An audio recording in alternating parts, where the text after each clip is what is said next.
Caddis Maximus here, this time with a review of the Autozone 42780. So this is a long stem T-handle ratcheting wrench with spline socket set. And to tell you the truth, I always had my eye on this, but it was 40 bucks on the shelf, and they don't sell this tool individually, which has always been a little bit annoying. Apparently, I wasn't the only one, because this was on sale for 50% off. So obviously they haven't been turning over very many. So for 20 bucks, I would have even been willing to consider just a ratchet for 20 bucks. But now, you know, you get a whole spline socket set. Since my spline sockets were Harbor Freight's before, that is a bit of an upgrade. I don't really use spline sockets for normal fastener turning, and I'll do my normal little demonstration showing how they're really metric sockets, and the way they're cut happen to fit fractional sockets, but not very well. But they are handy in certain situations, and they are unique. So we'll see how much effort it takes to actually get into this package. I'm hoping I can just trim the edges. If not, it's going to be real exciting. Wow. I have to stop that dead. So that's how tough that packaging is. That's super duty. This is the actual first package that's ever stopped this thing dead cold. We'll try one more time here, a little slower.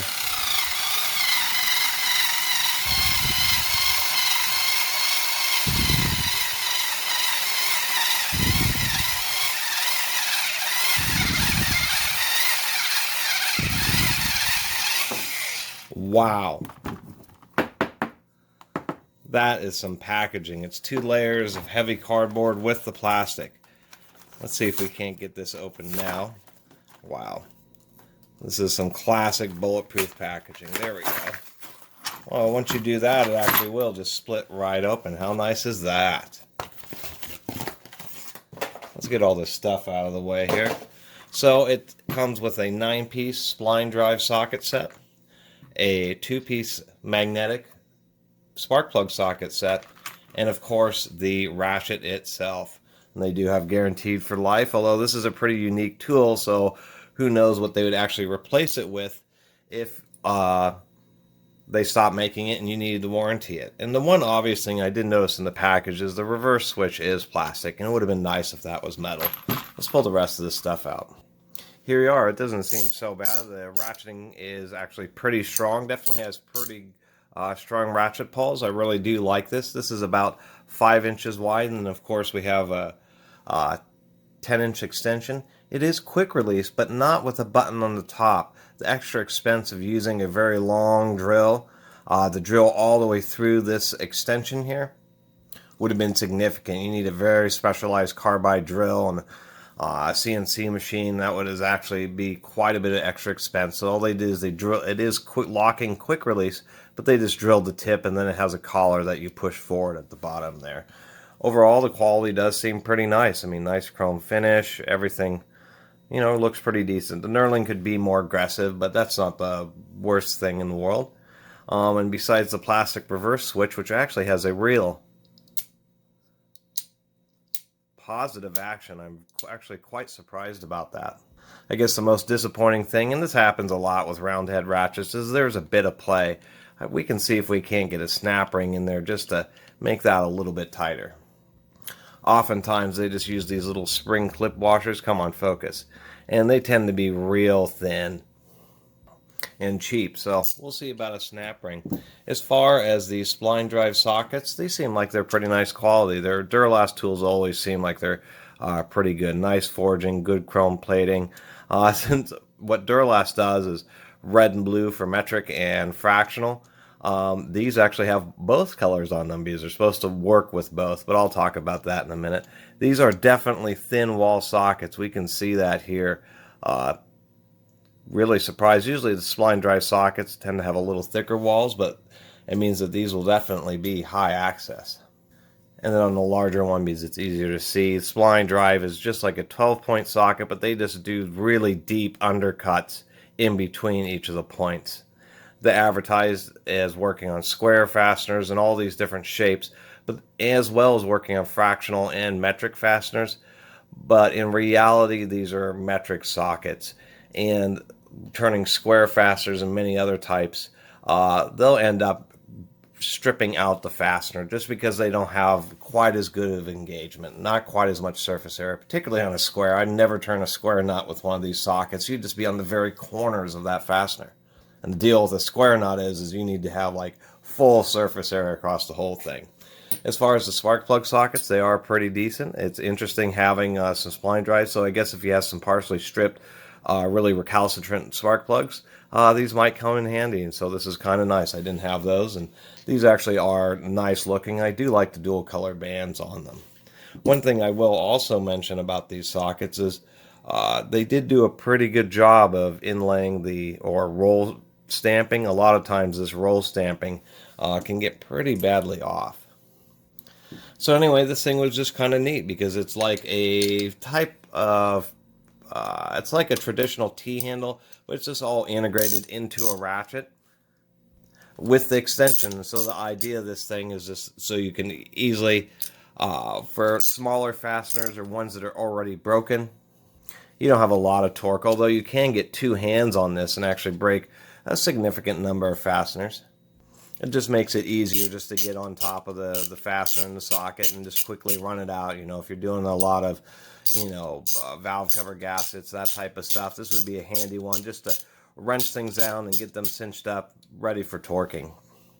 And gives you extra reach, and I always kind of thought these tools were pretty neat. And then having a locking extension or locking is quite handy. I've been growing a little bit more fond of the locking, even though they do have a hole drilled into the anvil and makes the anvil slightly weaker. It's really not that bad. Anyway, my point about spline sockets is that we have a socket here. It's the best example. It's a 3/8 and /10 millimeter. Well, 3/8 is actually 9.5 millimeters, and it's right, it's a pretty big disparity, and it really exemplifies the issue with the spline drives. Is if we take this 3/8 one, we have a nice forged grade 8 fastener, and this just won't drive the fastener until it's way down here, just right on those little peaks, where this is a 12-point socket, but it is actually a 3/8. It's an old Craftsman, actually not that old, and we can see that it starts driving the fastener properly, way up high, getting a pretty good grip. So by the time we're down there, it's really maximum surface area, and so that's really the point of the spline drives. Anyway, I thought this was a neat tool and kind of unique, and I think it's not bad for what it is. It's going to be kind of handy. The nice thing is it has quite a bit of mass, a lot more mass with this big ratchet handle than a normal T handle, and since it's integrated, it is a little more stable. And once you get a fastener loose, the big advantage is just the mass. You can spin it, and it just will spin a fastener out or spin a fastener right in. And I think it'll be kind of neat using this. Anyway, that's essentially the end of the review.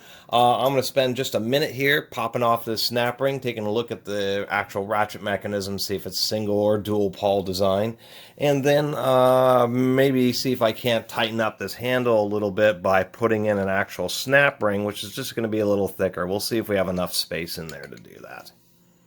Anyway, for those of you who are leaving, please do subscribe and support the Catus Maximus channel. Continuing on with removing the snap ring, this is going to be kind of exciting because, let me zoom in here. This one is really not meant to be removed very easily. If we can find where the little gap is. Where are you hiding? There's the little gap, and it's just a little gap.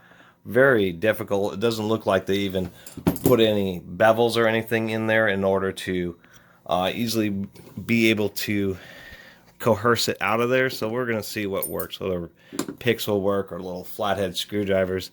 I tend to want to try using flathead screwdrivers initially just because the picks are so much sharper, so much easier for you to poke the heck out of yourself or just flat out stab yourself with using those picks. And I've got to get just the right angle. It's kind of hard to get a camera to see on what I'm doing here at the same time that I'm trying to pry this stuff apart. Almost had it. This will take a second. Sorry, my hands were in the way. So the thing is that I just got it started here, as you can see. is really you use one screwdriver just to prevent the darn thing from spinning around. The other one, all you're trying to do is push against it and just get this little edge started. Once you get the edge started, then you can follow it around, use your fingernail to fold it up, and then there goes our little snap ring. So we're going to make sure this doesn't completely fall to pieces on me here. We can see that they've upset this ring, so to try to make it, you know, feel like it's a little bit tighter, maybe that's just the way it ended up removing and installing it. So we'll try to be careful and take a look at this ratchet mechanism. And there's our ratchet handle. It's pretty fine, so 72 tooth. They did clean it pretty well. It does look pretty nice and clean in there. The broaching looks pretty darn good, as it should be, because it's pass-through, so they'll use a progressive approach. And it sounded a little bit noisy and a little bit dry, but if we feel in there, it's actually bone dry. It always annoys me when they do that. So it is a single pawl, and it is a center mount, so when we reverse the direction, it just slips the pawl from one side to the other. This does offer a lot of engagement. This is really not so bad at all. And so when it's ratcheting, it's not actually pushing the pawl down. It's pushing it off to the side, like so. And then there's a spring, which is what's working the action.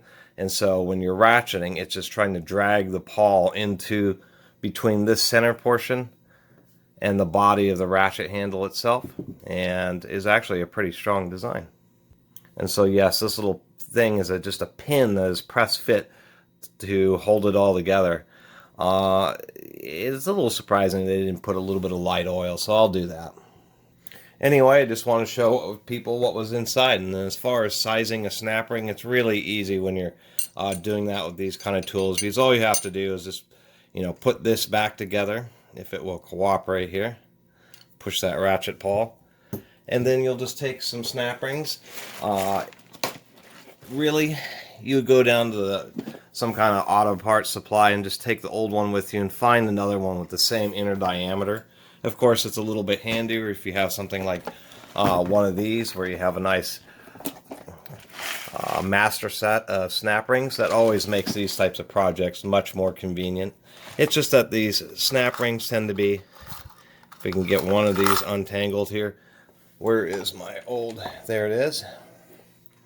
Snap rings tend to be a heck of a lot thicker, so this may or may not fit, and your luck may vary. This is actually an internal snap ring. External one will look like, it'll look like one of those with the tabs on the outside, so it has an even circle on the inside. That's how you know inside and outside snap rings. Anyway, I really appreciate everybody watching and subscribing, and if you haven't subscribed, please do. Until next time, Catus Maximus out.